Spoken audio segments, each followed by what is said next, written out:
The end of Earth and the last hope Earth. Once a vibrant blue planet, full of life, but human greed consumed everything. Forests turned to deserts, oceans evaporated, and the air became heavy and toxic. Hunger and thirst swept away entire civilizations, leaving behind only a small, desperate population searching for a new home. From the ashes of this doomed world, Mission Oblivion was born, a final attempt to save humanity. A colossal fleet, equipped with advanced cryogenic technology, set course for a distant planet 10 light-years away, called Oblivion. The promise was simple: rebuild humanity and give what remained of us a second chance. Inside the ship, thousands of cryopods kept survivors in deep sleep. Everything was programmed for no one to awaken before arrival.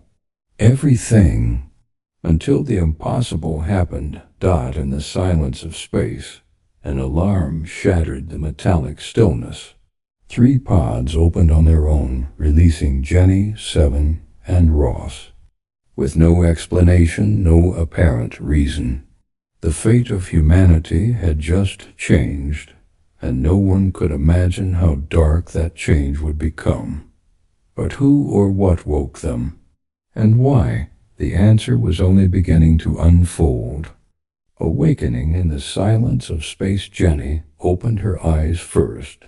It felt like a nightmare, freezing cold, lungs burning, muscles stiff after years in cryosleep.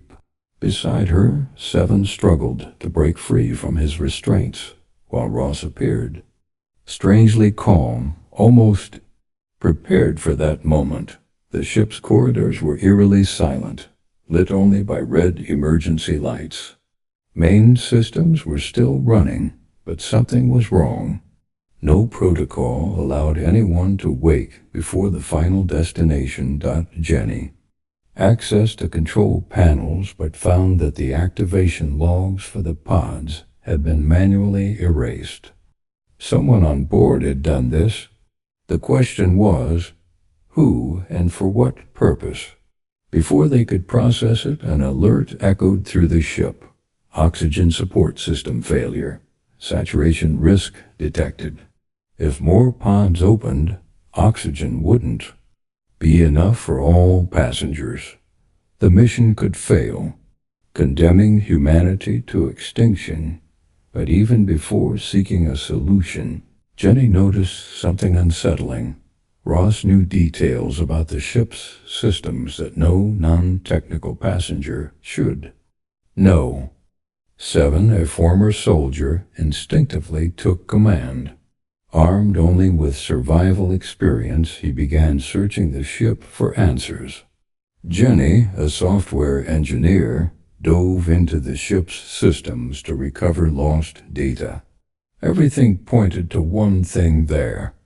Awakening wasn't a malfunction. It was deliberate. Meanwhile, Ross stayed distant, observing them with a cold, calculating gaze. Whenever questioned, he dodged answers, as if always one step ahead. Jenny was the first to uncover something bizarre, an access code infiltrating the ship's network. It wasn't human. Its digital signature didn't match any Earth system. It was as if another intelligence was communicating with Ross. Seven confronted him, demanding the truth. But before Ross could speak, another alarm blared. Pod release detected. Delta sector. Racing down the corridors, they saw 3 pods beginning to open automatically. If those passengers awakened, oxygen levels would drop below survival limits. They had to act fast, but Ross stepped in front of them, blocking their path as if protecting something. Jenny's pulse spiked. Ross, once just suspicious, now clearly stood against them. Seven lunged forward, wrestling Ross with trained precision. Meanwhile, Jenny bypassed the controls and halted the pod release just in time, with lives saved. From premature awakening, 7 restrained Ross and demanded answers. Finally, Ross spoke.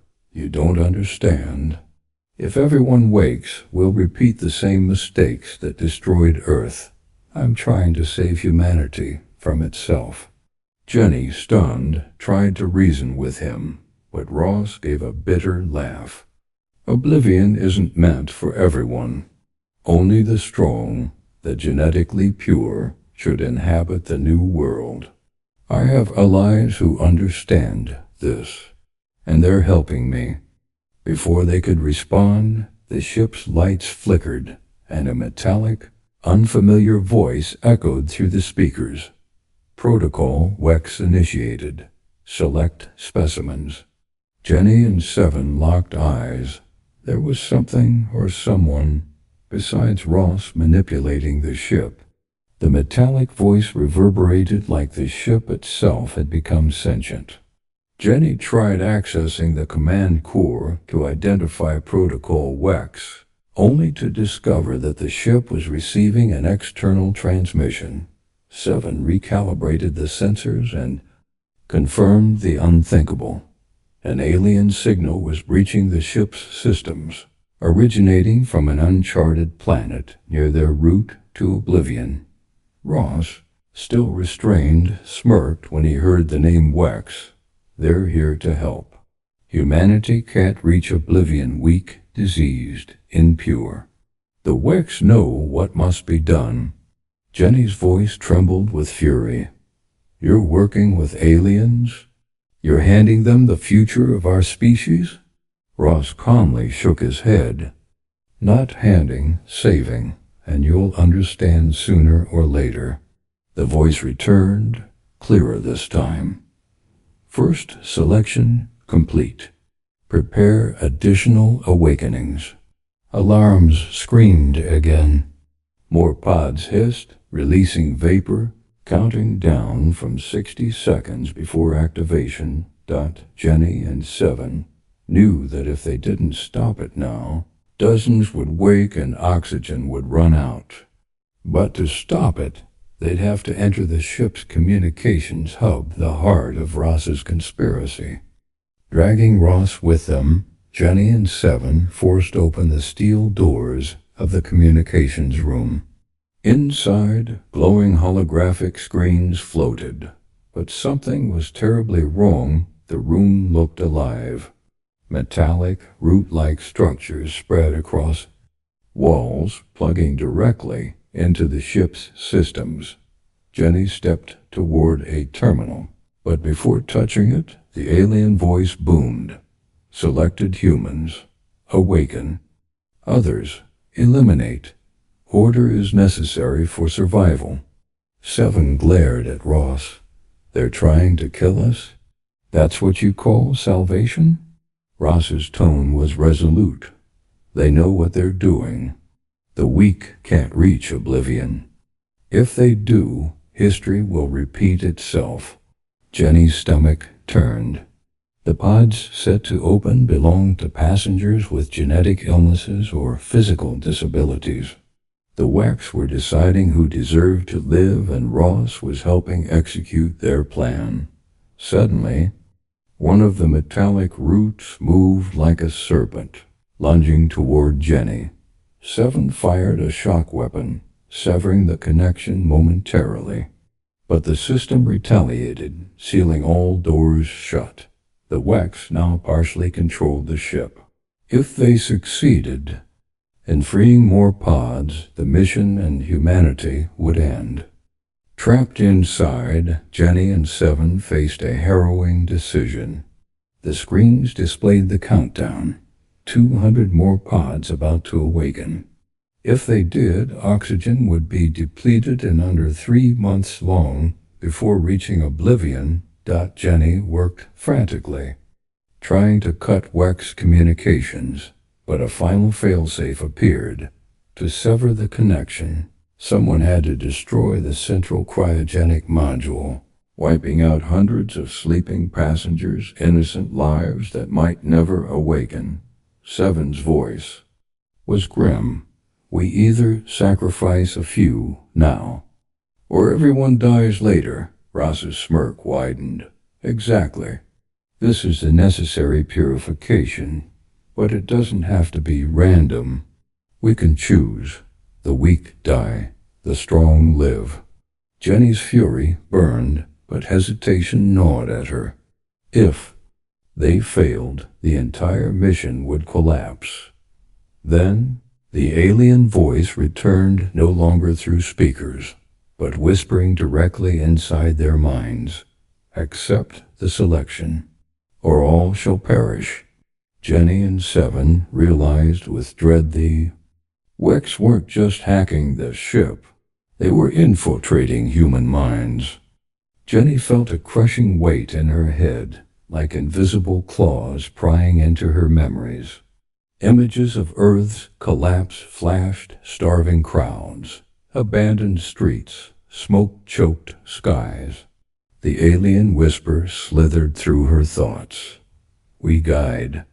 We save. You obey.